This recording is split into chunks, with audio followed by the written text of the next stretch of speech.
भेटू त्या उद्या रिझल्ट होता ना त्याच्या विचार. हो हाय प्रियू, कशी आहेस? कशी आहेस? अगं काल आपला रिझल्ट होता.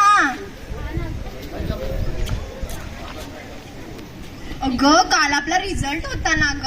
हा ना ग. किती टक्के पडले तुला? मला 65च पडाली. अगं चांगलं आहे ना ग. तुला किती पडाले? मला 70. अरे तुला चांगलं आहे ना, कॉंग्रॅच्युलेशन. थँक्यू. अगं तुला पण चांगले पडाले, कॉंग्रॅच्युलेशन. थँक्यू. अगं ही तर आपलीच फ्रेंड आहे ना ग स्नेहल. हा ना. काय ग स्नेहल, कशी आहे? मी बरी आहे, तुम्ही कसे? बरेत आम्ही पण. तुमचा का रिझल्ट होता ना? हो ग. किती मार्क्स मिळाले तुम्हाला? मला 65. मला 70. अरे ही तर ढ ही बघी किती हुशार आहे. अगं ही ड आहे म्हणजे काहीला काहीच येत नाही का? अगं कसं झालं असेल माहिती का? तिच्या कुठं लिहिण्यात प्रॉब्लेम आला असेल किंवा तिने स्टडी बरोबर केली. आणि असं नाही हा, असं कोणाच्या मार्गावरून जज नाही करायचं बाबा. चला आता आपण आहे ना खूप दिवसानंतर भेटलो. आता आपण खूप दिवसानंतर भेटलोय. चला आपण कुठंतरी फिरायला जाऊया. हो हो. अरे तर आपलेच मित्र आहे ना. आम्ही बरी आहे. आणि काल तुमचा रिझल्ट होता ना? मग किती टक्के पडले तुम्हाला? मला 65. आणि तुला?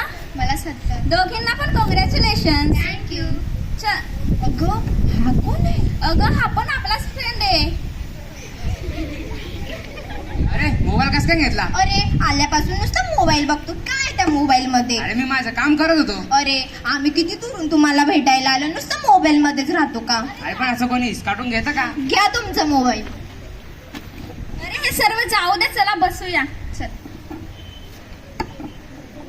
आणि तुमच्या आता 10वी झालं, मग आता तुम्ही कुठे ऍडमिशन घेणार आहात? हे अजून माहित नाही. हा.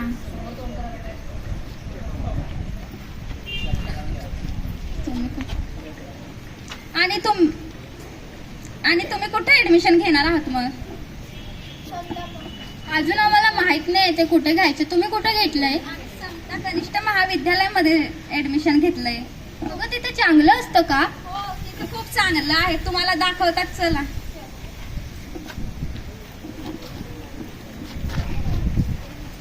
ते बघा ते आपल्या प्रिन्सिपल सरांचं ऑफिस आहे. त्याच्याच बाजूला लायब्ररी आहे. आपण लेक्चर झाला का रोज आम्ही तिथं 2 घंटे अभ्यासाला बसतो. हे आपल्या इकडं सर आणि टीचरांचे स्टाफ रूम आहेत. जे आपले जे सर आहेत, टीचर्स आहेत, ते खूप स्कॉलर्स आणि खूप आपले जे बी डाऊट्स आहेत ना खूप क्लिअर करतात. अरे हे सर्व ठीक आहे, पण काही कार्यक्रम होतात की नाही रे? मग होतात ना, भरपूर कार्यक्रम होतात. स्पोर्ट्स, मग भरपूर कार्यक्रम होतात. स्पोर्ट्स होतात, म्हणजे संगीत, सांस्कृतिक कार्यक्रम, भरपूर असे खूप कार्यक्रम होतात. अच्छा अच्छा ठीक आहे. आता ना 10वी संपली बाबा. आता आहे ना 11वी 12वी तशी अभ्यास करेल ना. हो ना, आपण करू ना अभ्यास. अरे थांबा थांबा थांबा थांबा थांबा. अरे थांबा थांबा थांबा, मला एक गोष्ट आठवण आली. काय गं स्नेहल, तू लग्न करणार आहेस?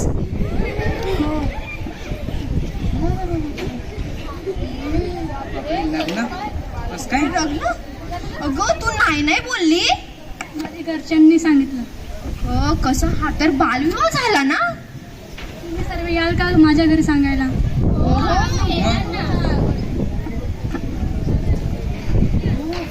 बघ आता समज, तू लग्न करून घेतलं, ठीक आहे, लग्न केलं, तुला केस, तुझ्यावर केस होईल, तुझ्या नवऱ्यावर केस होईल, परत तुझ्या आई वडिलांवर केस होईल.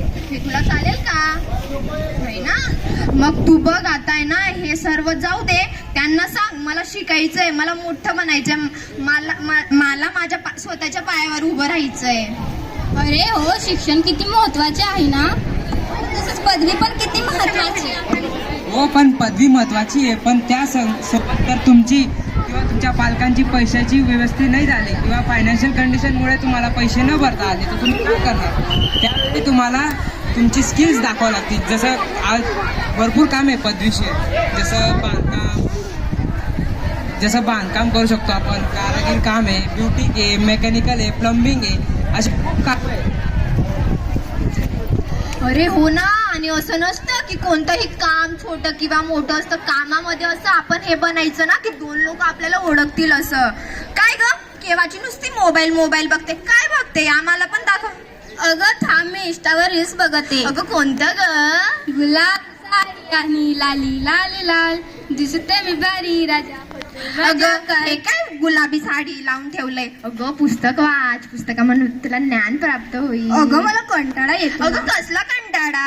अगं पुस्तक वाचशील, तुला ज्ञान प्राप्त होईल. आणि आता बघ तुला वाटेल मी मोबाईल बघायला पाहिजे हा, पण नंतर पुढे जाशील काहीतरी तुला समज जॉब नाही भेटली, तू शिकली नाही, मोबाईल मध्येच राहिली, मग नंतर तुला शिकायला भेटेल का. बाबासाहेब आंबेडकरांनी सांगितलंय वाचाल तर वाचाल. हो ना, वाचाल तर लिहाल पण.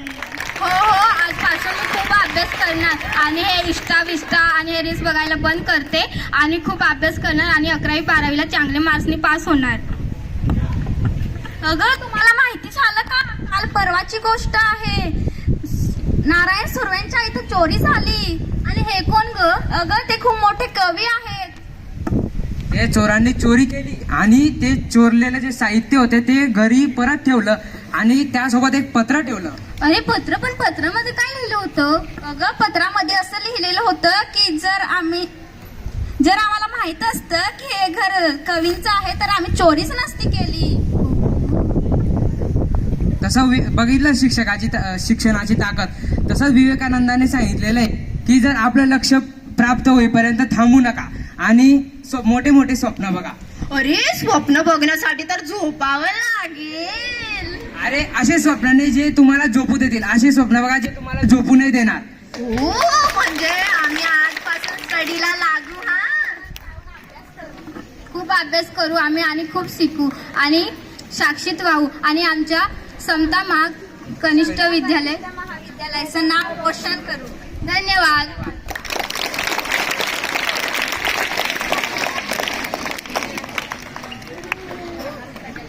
सर्वांनी ड्रेस कोड